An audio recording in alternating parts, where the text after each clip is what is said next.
جی ګرانو کتونکو یو ځل بیا هرکلی سره تاسو د ناول او دې سره سره د ډرامې او افسانې فني اجزا ډېر په ښه انداز بیان که خصوصا د ناول هغه پوره دغه چې تاسو بیانول فني اجزا یا د دې عناصر نو هغه په خپله په یو کیسه ییز انداز باندې ډېر ښه تاسو یعنی قدم په قدم او درجه په درجه داسې بیان که چې انشاءالله لوستونکو ته به ترې ډېره استفاده وشي. دغه خپل موضوع ته راځو پښتو ادب کې د ناول ابتدای ارتقا خو د هغې نه مخکې دې فني بحث کې زما یو وړوکی غوندې سوال ذهن ته راغلو چې په انساني ټولنه کې عموما هغه آیډیل کارونه نه کیږي کم چې زموږ توقعات دي، یعنی په زرګونو خلک دي چې انصاف ورته نه میلاویږي، په زرګونو خلک دي چې د هغې صلاحیتونه ضایع کیږي، د هغوی د صلاحیتونو په اساس هغوی ته په معاشره کې هغه سټیټس هغه ځای نه وي حاصل کوم چې د هغوی حق وي. او داسې په دې قیاس باندې موږ ډېرې خبرې کولی شو په مختلفو حوالو. نو به هر حال دا څه ته چې موږ پویټیک جسټس وویلو نو دا هم په ناول کې انسانانو لیکونکو یا د معاشرې توقعاتو همغه عنصر شامل کړی دی چې لکه موږ څه غواړو هغسې دې وشي، نو هغسې خو په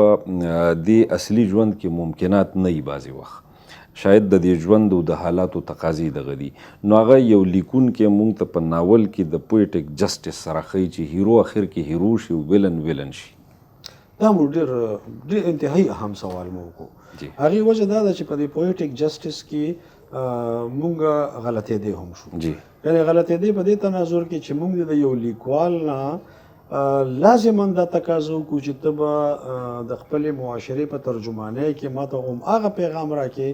چې ظالم به د ظلم سره مخ کېږي او مظلوم ته به ریوارډ میلاویږي، دا به پویټیک جسټس وي. نو دا بالکل فکس او متعین پویټیک جسټس نه دی. پویټیک جسټس دا دی چې ستا په معاشره کې اولس کوم څیزونه ویني ګوري د اولس په مشاهده کې راځي او اولسي مشاهده کې داسې هم راځي چې یو ظالم ټول عمر په ظلم کې کامیابي، یو مظلوم ټول عمر د مظلومیت سره مخي. نو که دا دغه معاشرې رجحاني نو بیا د لیکوال پویټیک جسټس دا دی چې هغه به همدغه ریښتونی تصویر ښیي. یعنی هغه نه به موږ بیا دا غوښتنه نه کوو چې ظالم له خو سزا ورکول پکار دي او تا خو په ناول کې یا په ډرامه کې سزا ورنکړه. هغه به ریښتونی تصویر پیش کوي که یو معاشره کې کله کله داسې کنه چې د یو تحریک په شکل یو ظلم عام وي او یو اجتماعي تصور دا وي چې یو ظلم عام دی. نو په هغه وخت کې ناول، ډرامه، افسانه کې پویټیک جسټس به دا نه وي چې هغه ظلم عام دی پټ کړی شي یا هغه ظلم عام دی داسې وښودلی شي چې دلته کې ظالم ته سزا هم ملو شوه. پویټیک جسټس دا نه دی. پویټیک جسټس دا دی چې د کرکټر مطابق د هغې ارتقا او د نتیجو مطابق د معاشرې عکس پیش کول. یعنی ستا معاشره چې څنګه ده هغسې پیش کول. یعنی آسان مثال به زه تاسو ته دا درکړم چې تاسو په اردو کې د منټو افسانې وګورئ نو په هغې کې چې دا کوم سرمایه‌دارانه نظام دی که نه او په هغې کې چې کوم د نوابان او د عیاش خانان ښودلی شوي دي نو هغه منټو پویټیک جسټس کړی دی چې هغه خان تر مرګه پورې کامیابي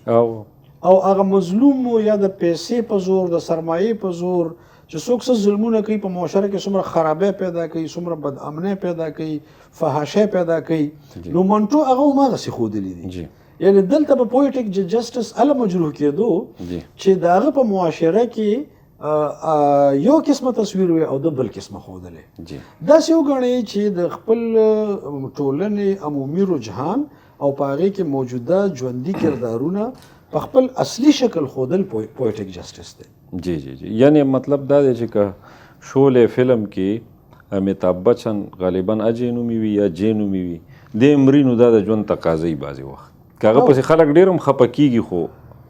مرګ به راځي. داسې تاسو ډېر ښه مثال ورکړو. همدغه پویټیک جسټس دی چې د کیسې تقاضا دا وه چې د یو کرکټر د مرګ په ذریعه د سمپتي حاصله شي. نو لیکوال کړي دي حالانکه امیتاب هیرو هغه ژوندی پاتې کېدل پکارو، هغه له د امجد خان په مرګ خوشحاله او جشن پکارو خو لیکوال هغه موقع نه ده ورکړې ځکه چې دلته د پویټیک جسټس تقاضا دا ده چې ته د کتونکو د فلم کتونکو یا د کیسې د اوریدونکو مشاهده کوونکو همدردی یو کریکټر سره پیدا کې نو آلته څه کول پکار نو آلته د یو اوږد جدوجهد نه بعد د امیتابھ بچن د کریکټر د دھرمیندرا او هما مالني د لپاره قرباني ورکول چې دی هغه پویټیک جسټس او لیکوال هغه سیکړي جی سر اوس راځو پښتو ناول ته پښتو کې ناول شروع شو د هغې ابتدا وشوه په 1912 کې او داسې د دې ارتقایي سفر موږ به په 2 پورشنو دلته تقسیم کو لومبی پورشن تر آزادۍ پورې دی نو په دغه حواله تاسو خبره وکړئ پښتو ناول کې شهاب صاحب که موږ د لومبي پورشن باندې خبره کوو نو موږ به راځو دې ته چې په پښتو کې د ناول چې کومه ابتدا شوې ده عموما د ناول ډرامې افسانې په هکله تاثر دا ورکړل کېږي د پښتو په حواله چې موږ ته دا صنفونه د مغرب نه راغلي او د مغرب نه راغلو نه خلک دا مراد اخلي چې موږ به چېرته انګریزي ادب کتلی او هغسې به موږ په خپله تخلیق کړي نو پښتو ناول سره دا کار نه دی شوی بلکې ډرامې سره هم دا کار نه دی شوی ایون چې افسانې سره دا کار نه دی شوی په پښتو کې چې ناول راغلی دی نو هغه د اردو د 2-3 ناولونو ترجمو سره پښتو ناول راغلی دی او بالکل په هغه دور کې راغلی دی چې د اردو کې د ناول ابتدا وه تاسو که د ډیپټي نظیر احمد میرة العروس او یا ځینې نور ناولونه توبة النصوح ګورئ نو هغه ناولونه په اردو کې هم په 1880 د دور کې لیکلی شوي دي او په دغه دور کې په پښتو کې هم ترجمه شوی نو په دغه دور کې د انګریزي ناول اثرات نه پښتو ته رسیدلی او نه هند ته رسیدلی دا ډېر ابتدایي زمانه ده بالکل او بیا داسې وګڼئ چې د دغه ترجمو په ذریعه پښتو ته ناول خو راننوتو ځکه چې د ناول ترجمه ده د ډیپټي نظیر احمد ناولونه هم ترجمه شو ورسره د اردو د ځینې نورو لیکونکو په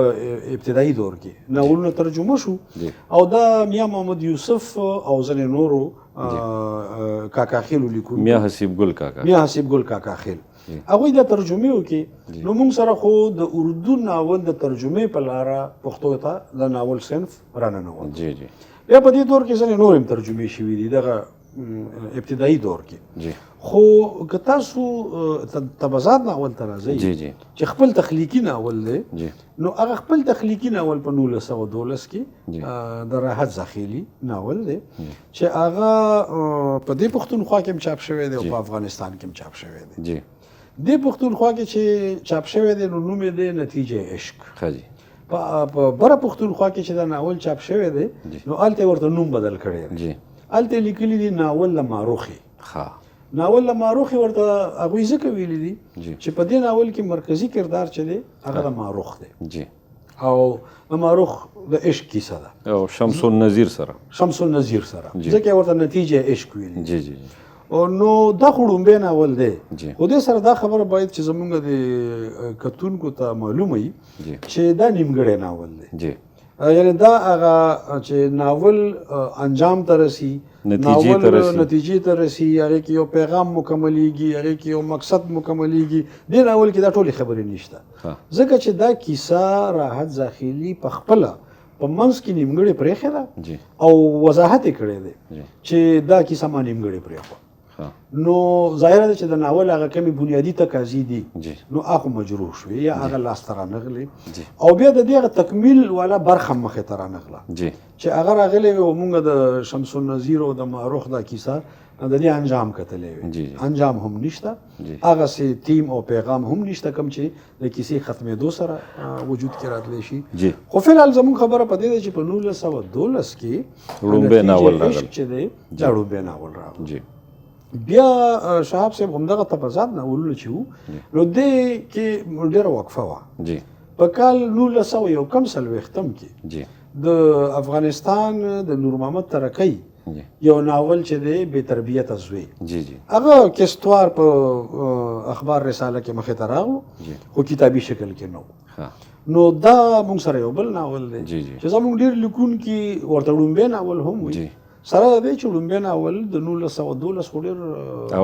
ډېر غټ 25 کالو خو فرق دی پکې نو دغه بې تربیته زوی نه پس چې دی زموږ چې د پښتو ناول کم سفر دی هغه هماغسې په خړپوسو روان دی یعنې تاسو وګورئ یو کم 40 کې خو بې تربیته زوی راغلو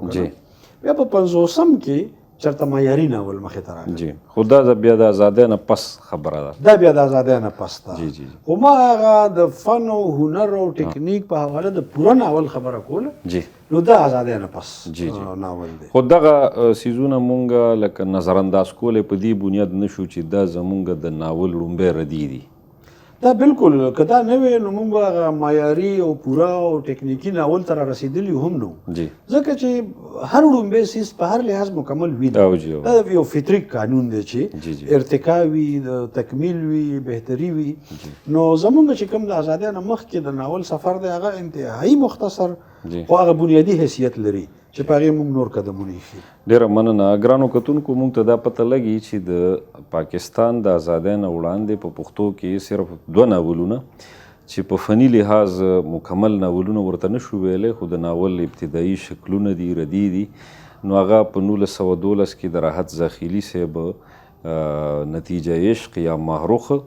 او د نور محمد ترکی بې تربیته زوی دي. د دې نه پس د ناول سفر څنګه شوی دی په دې به خبره کوو. موږ سره د یوې وړې دمې وخت شوی دی. موږ سره اوسئ.